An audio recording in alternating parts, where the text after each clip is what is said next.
Okay, you guys, so prepare for battle.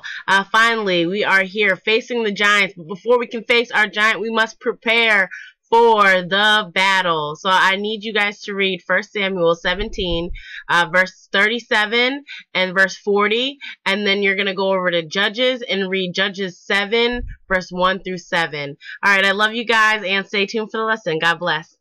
Peace. Okay, you guys, so we are going to be in verses 37 and then verses 40 in 1 Samuel 17. And it says, and David said, moreover, the Lord that delivered me out of the paws of the lion and out of the paws of the bear will deliver me out of the hands of the Philistines. And Saul said unto David, go and be with thee.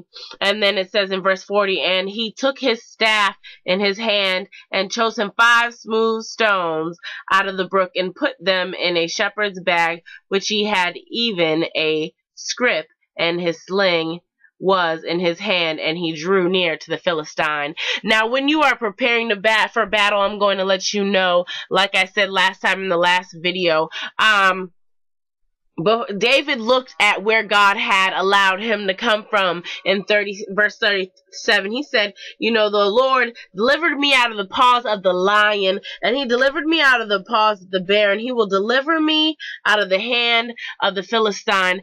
You will conquer this battle. You will fight this giant. Just look over the things in your past in which you have defeated, in which you have conquered. And see, I'm going to let you guys know something. The reason what keeps us from fighting our giants is because, you know, the enemy knows what it is that we're going into. The enemy knows what God has for us, and he wants to hinder us. And so great fears can arise what's up in us. And usually the thing that we fear is the places that God is trying to take us. Why would a great fear come over our lives to scare us in order, you know, if we're not supposed to go in that direction of our lives? But if the enemy can keep us fearful and stuck in these places like the rest of the Israelites were, then we won't move forward in our life. You see, everybody was stuck. Everybody was stuck because they had fears, you know. But if you press forward into where God is taking you and get past the fear in your life, then you will defeat your giant. So we are preparing for the battle to face this giant in your life. But then it says in verse 40, and he took his staff in his hand and he chose 5 smooth stones. Now there was only one Goliath. There was only one giant when he fought, you know, when he went to go fight the battle. And David already had the faith to fight this giant. All he needed was one smooth stone, because it doesn't take much for God to defeat the giant in your life, because this is not a battle being fought by you, but this is a battle being fought by God. But because the enemy does not like to play fair, David had 5 smooth stones. You know why? Because Goliath had 4 other relatives on his side. And just because the enemy doesn't like to play fair, whatever it is that your giant is in your life, you know, your giant could be fear in your life. Your giant could be anxiety. I don't know what your giant is, but, you know, the devil knows what it is that's within you that is keeping you from moving forward. So there could be 4 other issues that, you know, he'll start pulling out the bag as soon as you start defeating your giants in your life. And so David picked up 5 smooth stones because he knew, you know, we never know what it is in our lives, you know, that other people are fighting. But David was prepared, you know, because if David's giants in his life was fear, and then his other giant was anxiety, and his other giant was this and that and this, he was ready to fight those 5 other giants in his life just in case they decided to rise up against him. So we have to be prepared for battle, not because we have a less faith in God. It wasn't the fact that he didn't have faith in God, because he could have killed the giant with one stone, and he sure did fight the giant with one stone. But the fact that the enemy doesn't play fair, he needed 4 other stones. And so I am going to post up the first few questions, and you got to think about what's in your life that, you know, just in case when you're preparing for battle, if the enemy decides to let other giants arise up in your life that you haven't conquered yet, you better be prepared for what he's about to throw at you, and know that God can still knock down those giants in your life too with the stones that you're about to throw at your giant. But you just have to make sure you have them ready, so when you're just ready to sling, then God can knock them down. Alright, you guys, so here's the first few questions. What other places in your life have you not conquered that the enemy could bring to the battle to try to rise up against you? Alright, you guys, so when you look at Judges 7, verses 7 through 3, it says, "And then Jerubbaal, who is Gideon, and all the people that were with him rose up early and pitched beside the well of Harod.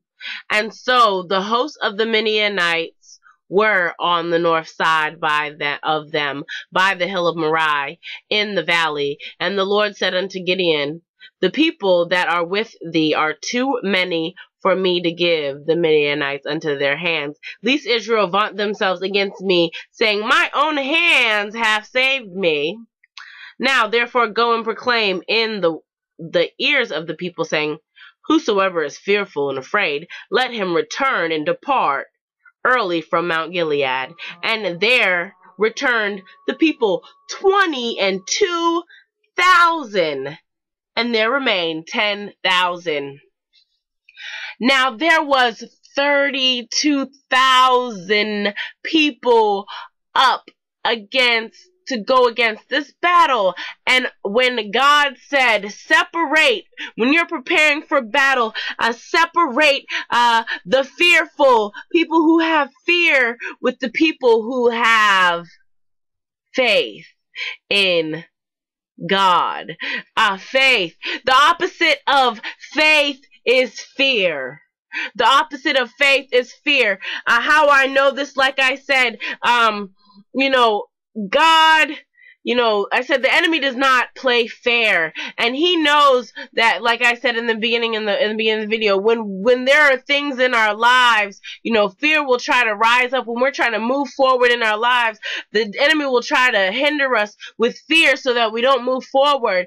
But the opposite of faith is fear, because faith, is the substance of things hoped for and the evidence of the things unseen. I can't see the future. I can't see what's ahead of me, but fear will hold me back, because I don't want to go and press forward onto the things that I can't see, because it's too scary, because I don't know. It's like driving through the fog, and there's fog for miles and miles and miles, and you don't know where you're going. You don't know what's on the other side, but all you need to know is that you're driving and that you're gonna get there, and God is gonna deliver you there safely. But see, that's why when we're preparing for battle, God said right here, He said,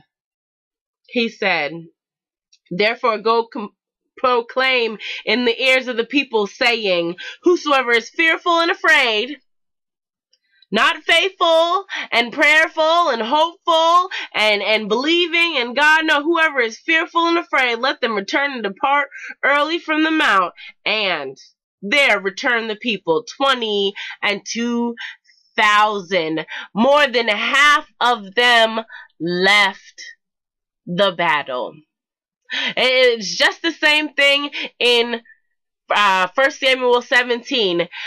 Only tons of people, all of Israel was afraid of a giant, but this one boy, this young boy, had faith enough in God to go against this 10-foot, giant that was hindering him and hindering a whole generation to move forward. So when you're preparing for battle, God will separate the faithful from the fearful. So, are you faithful or are you fearful in this battle of being prepared? Because if you're fearful, turn back right now. Please turn back right now, because there's no point of moving forward in your life if you're going to have fear. But if you're faithful, keep pressing forward. Let's go. And if you're fearful, turn it around so you can become faithful and we can press forward with God, because it doesn't matter if you can't see what's going to happen. It doesn't matter, you have to believe that you can fight this giant. You have to believe that God is going to win this battle. Like I said, if you are fearful, turn around. Turn around. Don't even try to fight the battle, because you will lose. You will lose the battle. See, we are not fighting the battle. We are not fighting the battle. God is fighting the battle. But we have to have faith in God to win our battle, to be able to win this battle. I've been working on a lesson on people who go into the wilderness. The reason why the people went into the wilderness in their lives was because they didn't believe and have faith in what God was trying to show them. They didn't believe or have faith in what God was trying to show them. And so God sent them to the wilderness. And because they didn't believe in what God was trying to show them, they stayed stuck for years and years. Those people in 1 Samuel 17, they were stuck. They sat there waiting for days. Who's going to fight Goliath? Who's going to fight Goliath? Who's going to fight Goliath? Who's going to fight Goliath? Are you going to fight Goliath?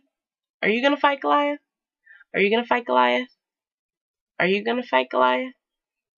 That's fear. No, but David, no. As soon as he walked up, he said, what shall happen to the man who defeats the Philistines? He was ready. He was prepared. He was ready. That is the faith.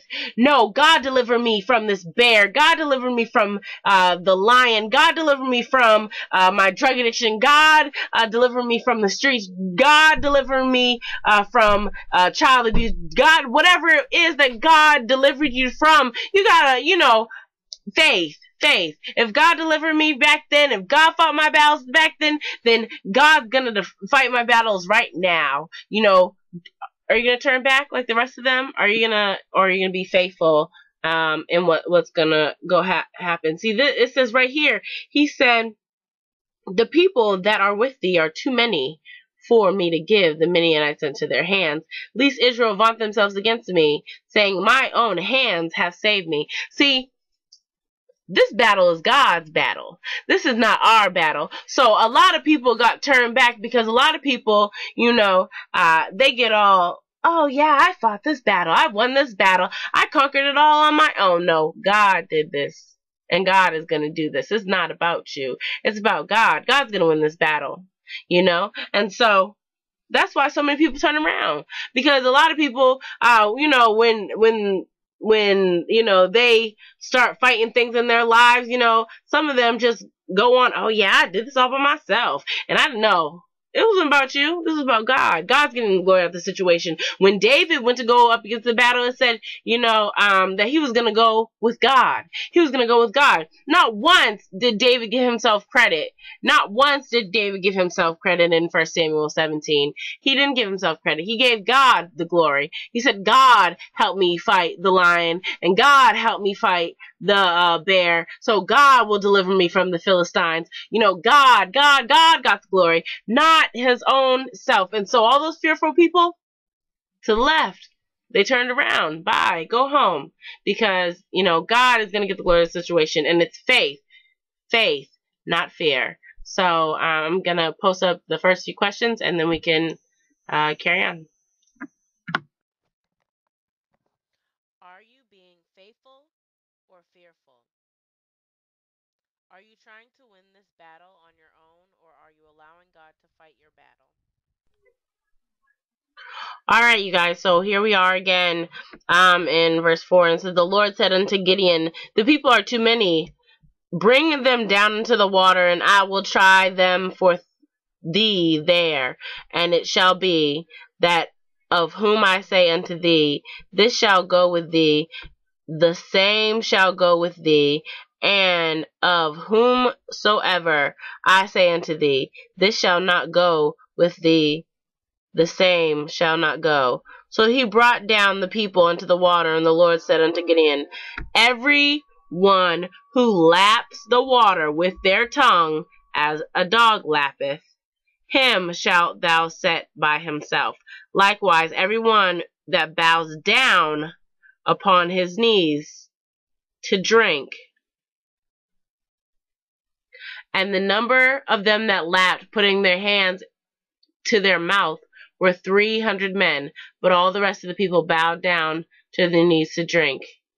And the Lord said unto Gideon, by the 300 that lapped will I save you, and deliver the Midianites unto thine hands, and let all the other people go, every man unto his place. Now, God has really showed me something lately. You hear that dog right there? That dog is faithful. Every night when I go to bed, that dog is underneath me. I mean, unconditional love.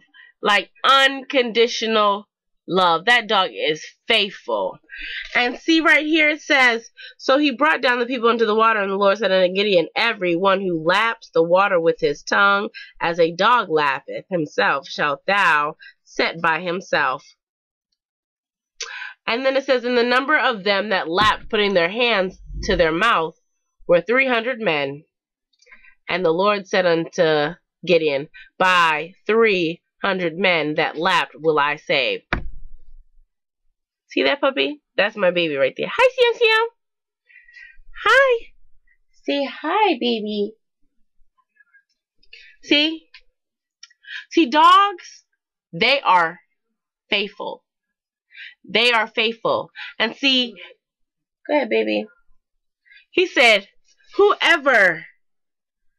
it says, everyone that lappeth the water with his tongue, as a dog lappeth, him shalt thou set by himself. Dogs are faithful.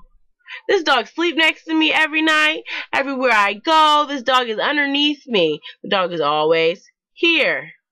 Always here. Always there. The dog will always sit. But he separated the rest of the men. He said, whoever bowed down by their knees to drink the water, then turn them and let them go. And out of 32,000 men, only 300 people were allowed to go into battle. Are you prepared for battle? Will you make the cut? If God separates the weak from, the fearful from the faithful, the weak from the strong, are you going to make the cut preparing for battle? It's like going into boot camp. It's like going into the military. Are you going to make the cut? Because, the rest got sent home. Are you ready to prepare for battle? Are you ready to move forward to where God's taking you? Are you ready to face the giants in your life? Are you ready for battle? Or will you go home? I'm going to post up the next few questions, and then I will continue to go on. All right. Is your relationship with God like a relationship between a dog and his owner? A dog is faithful to the one who takes care of him and provides for him, and he is dedicated because of the love given from the owner, just as we should be to God, because God provides for us, loves us, and takes care of us as a father should his children. Unconditional love. All right, you guys, thank you so much for tuning into this video, and get ready and prepared to fight your battle. All right, love you guys. God bless.